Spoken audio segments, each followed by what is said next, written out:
Alors, on passe à SCP-214, virus hémotopique. Mais c'est pas possible, ça. On va se taper que des parasites et des virus aujourd'hui. Attends, la photo, c'est un échantillon du sang du SCP et il est blanc.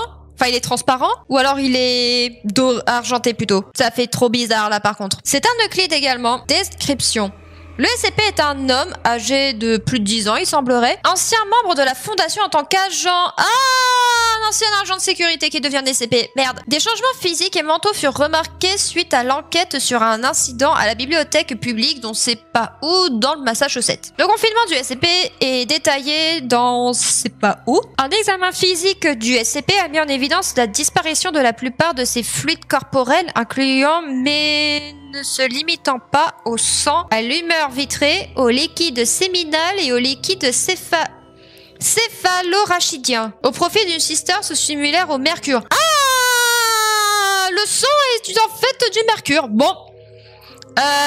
Je pense que vous savez que les empereurs de Chine buvaient pas mal de mercure. Soi-disant parce que ça donne l'immortalité. On sait très bien comment ça se finit, hein. Ce n'est pas forcément une bonne nouvelle, ça. Des analyses chimiques ont démontré que cette substance était composée de mélanges organométalliques en suspension dans un sérum enrichi en protéines et en lipides. Mais rien de plus n'a pu être établi sur la nature ou ses fonctions.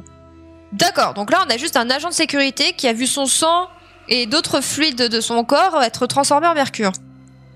Bon. La plupart des fonctions corporelles du SCP ne semblent plus actives, bien que les organes existent toujours et soient en parfait état. Cela inclut le cerveau qui ne montre aucune activité à l'électroencéphalogramme. D'accord. L'objet démontre également des facultés de régénération sélective. Certaines blessures disparaissent en peu de temps alors que d'autres restent non soignées, même après une période de temps où un humain normal aurait entièrement récupéré. Le SCP ne ressent pas normalement la douleur, et réagissant avec plaisir indépendamment des dommages physiques infligés. Ça par contre c'est plus chiant. Même chelou, on va plutôt dire ça comme ça. Des objets semble disparaître dans l'environnement immédiat du SCP. Il n'existe aucune méthode connue de récupérer les objets perdus. Mais attends, ça veut dire que le mec concrètement il est bien ou il est pas bien? Pas tout compris là. Procédure de confinement spécial. Le SCP doit être confiné dans une cellule de quarantaine de 4 mètres sur 4, adaptée au confinement à long terme d'un être humain au sein de la zone de bio-recherche 12. Les agents infectieux doivent être considérés comme un danger biologique de niveau 4. Les procédures de danger biologique de niveau 4 requièrent le nettoyage des salles, des douches, de décontamination avant et après l'entrée, et une antichambre à vide. Toutes les sources d'air et d'eau dans la zone de confinement du SCP doivent être isolées du reste de la zone. Tous les employés pénétrant dans la zone de confinement du SCP doivent revêtir des combinaisons hazmat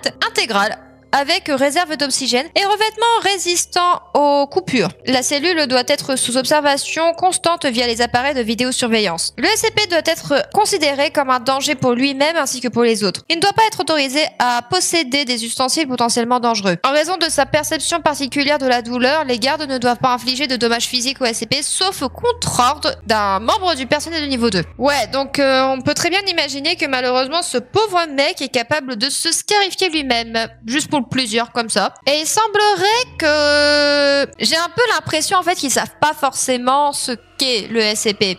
On a vraiment cette impression de en fait le SCP concrètement on sait que concrètement c'est un virus, c'est quelque chose, mais on sait pas si ça se transmet par l'air ou si ça se transmet par je sais pas moi, par les fluides. C'est pour ça qu'on fait attention à l'eau, c'est pour ça qu'on fait attention aussi aux coupures au cas où si on rentre en contact avec le SCP, il faut pas que ça rentre dans le sang et tout quoi. Concrètement, ils savent pas trop comment se propage ce SCP quoi. Tous les membres du personnel tentant d'interagir avec le SCP doivent être soumis à une évaluation psychologique. Tous les employés ayant déjà été sujets à une dépression ne sont pas autorisés à interagir avec l'objet. Des sessions d'observation régulières doivent se tenir après chaque expérience avec tous les participants. Ah oui, mais c'est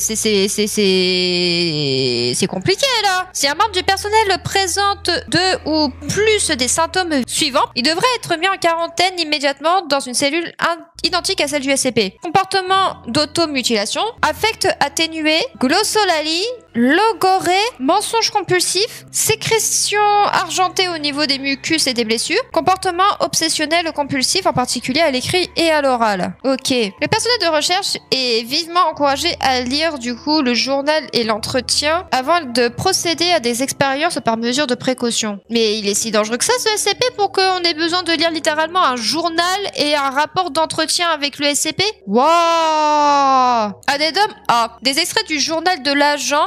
Du coup, le mec qui a été infecté, relatifs à la transformation en SCP ont été regroupés dans le journal. D'accord. Le B, du coup, l'entretien avec le SCP a été retranscrit du coup dans le document. On va lire tout ça. C, la chercheuse a été confinée après avoir présenté des symptômes identiques à ceux du SCP à la fin du journal. Procédure de confinement mise à jour pour contrer la nature contagieuse du SCP. Donc c'est ça, on a la confirmation que le SCP est contagieux. Bah écoutez, on va commencer du coup par le journal, étant donné que c'est grâce à lui qu'on comprend comment le mec s'est fait transformer. Du coup, ça date du 5 avril, on sait pas quelle année. Je viens de recevoir mon nouvel ordre de mission. Apparemment, des événements étranges ont été signalés en rapport avec un culte dans la bibliothèque publique que on sait pas où, mais du coup, c'est dans le Massachusetts. Un bateau m'y amènera demain pour enquêter avec le reste de Lambda 7. Maxime, c'est qui Lambda 7? On suspecte que ce culte d'être lié à l'église du dieu brisé, étant donné que la bibliothèque possède une exposition sur la machinerie. Je déteste avoir affaire à eux, ce dieu fou des machines me fout plus les jetons que les autres merdes que je connais. La plupart d'entre elles se contentent de tuer votre corps. Ah bah oui, parce que du coup, le mercure est un métal. Ce serait une façon de transformer les humains en machines. 4 jours plus tard, l'équipe de contact initial est de retour du bâtiment. Rien d'anormal jusqu'à maintenant, mais 90% du bâtiment cartographié. La seule chose qu'il reste est l'aile des périodiques, qui a l'air refermée pour rénovation. Il semble que les gens y aillent la nuit, mais des portes sont toujours fermées, et l'architecte qui a conçu cet endroit semble avoir une dent contre les fenêtres. Rien contre les pics, par contre. Il y en a dans le moindre coin où il est possible d'en mettre. L'équipe va essayer de suivre un de ces gus demain et voir ce qui se passe à l'intérieur. Note.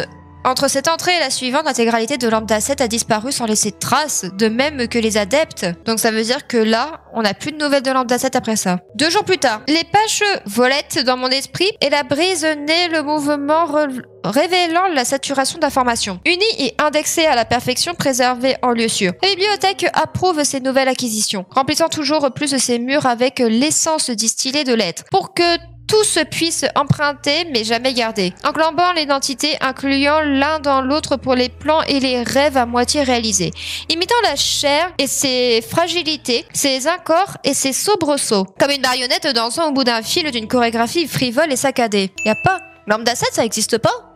Ah, mais ouais, mais j'ai pas mes trucs. J'avais fait une liste sur papier des films. Y a pas? C'est peut-être parce que justement la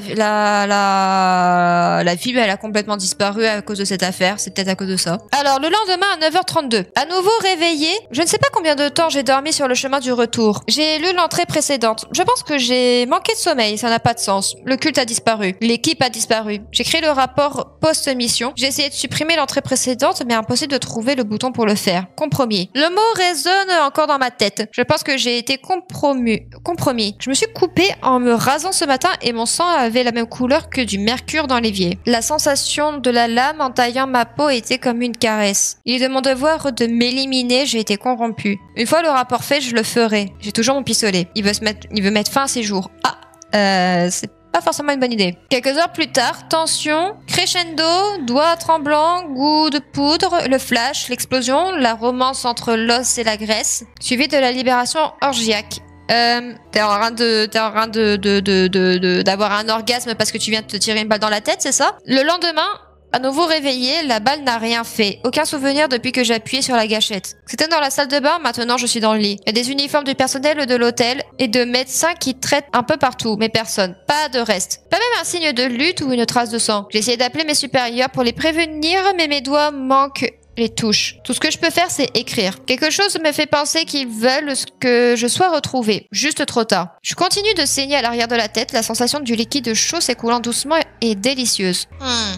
Il semblerait qu'il soit complètement en train de se transformer en fait. Il y a vraiment un espèce de changement de comportement complet en fait. Comme si son sang en fait était en train de le transformer. C'est vraiment chelou. Alors, l'entretien. Du coup, c'est avec la chercheuse qui après elle a été contaminée après ça. Alors, c'est un entretien initiatif visant à déterminer l'origine du SCP. Je suis désolée pour toi, mais c'était un ancien collègue. J'aimerais que vous me décriviez à nouveau ce qui s'est passé dans la bibliothèque. La bibliothèque Home Sweet Home. Avez-vous déjà été dans la section des périodiques? Un endroit magnifique, étincelant des perles de rosée sur les toiles des connaissances éparpillées à travers les index.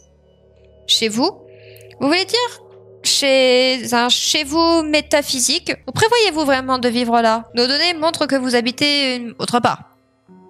J'ai toujours vécu là. Je vis là où se trouve la bibliothèque après tout. Et c'est mon chez-moi désormais, n'est-ce pas? Alors la bibliothèque est ici maintenant. Ce sera une belle également, une fois que j'aurai tout organisé. D'accord, ok, c'est bon. Oh, ok, ça, on dirait un espèce de virus qui prend le contrôle des corps des personnes jusqu'à effacer leur personnalité pour se faire un chez-soi. De quoi vous souvenez-vous avant la bibliothèque? Vous souvenez-vous de votre nom? Vous rappelez-vous pourquoi vous avez été envoyé dans cette bibliothèque? Mon nom est SCP-214, n'est-ce pas? Décrit et confiné avec bien d'autres. J'admire vraiment votre travail, vous possédez de belles choses ici. J'aime pas. Ah, j'aime pas. Ah, c'est trop chelou, là. Il s'agit de votre désignation, oui. Mais vous souvenez-vous de votre ancien nom? Désignation, un nom caractéristique. Oui, je le connais. Vous souvenez-vous du vôtre? Bien sûr. Mais ce n'est pas à moi de répondre aux questions ici. Vous souvenez-vous de ce qui est arrivé dans la bibliothèque entre le moment où vous êtes arrivé et le moment où vous avez été retrouvé? Vous êtes sûr? Parce que vous m'avez dit que vous vous appeliez Alicia plutôt. Des fois les gens se perdent et je ne voudrais pas que cela vous arrive. Vous devez vous connaître pour votre propre bien. Qu'est-il arrivé? Ce qui arrive toujours à la bibliothèque. Des connaissances ont été échangées. Alicia? Quoi? Non. Vous tentez de changer de sujet. Quelles connaissances ont été échangées dans la bibliothèque? Avec qui? Les rapports suggèrent que des dizaines de personnes effectuaient un rituel, mais lorsque nous sommes arrivés, vous étiez seul.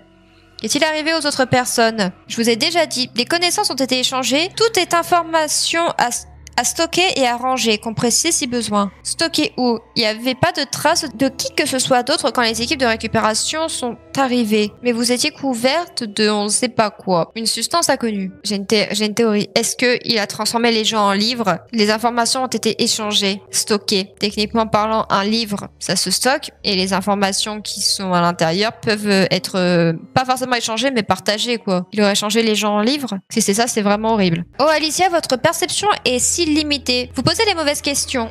Vous savez déjà où ils sont, dans la bibliothèque. Ils ne sont jamais partis. Ouais, c'est ça. Plus je suis en train de le lire et plus je me dis que c'est ça. Mon nom n'est pas... Nous avons passé la bibliothèque au peigne fin. Vous étiez le seul à l'intérieur. Nous n'avons même pas récupéré de traces ADN. Quelqu'un ou quelque chose a tout nettoyé. Dites-moi ce qui s'est passé dans la bibliothèque. Qu'est-il arrivé à ces 70 personnes? Vous continuez à confondre la carte et le territoire, Alicia. C'est une mauvaise habitude. Ils ont été indexés dans la bibliothèque, stockés, comptés et triés.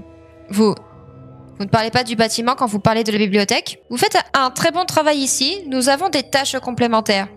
Sécuriser, protéger, confiner. Organiser, quantifier et éclairer. Vous êtes si brillante, Alicia. Vous n'êtes plus loin maintenant. Pouvez-vous me montrer la bibliothèque? Bien sûr que je peux. La chercheuse fut retrouvée dans la salle du SCP après l'entretien, léchant le liquide argenté sortant... Qu'est-ce qui est en train de se passer, là? J'ai deux possibilités. Soit il s'est passé un truc chelou. Je pense, en fait, que les informations dont il parle, en fait, c'est une transmission avec le liquide. Soit c'est un guet-apens pour forcer, en fait, pour inciter les personnes, en fait, à boire le liquide... le mercure, soit il s'est vraiment passé un truc chelou.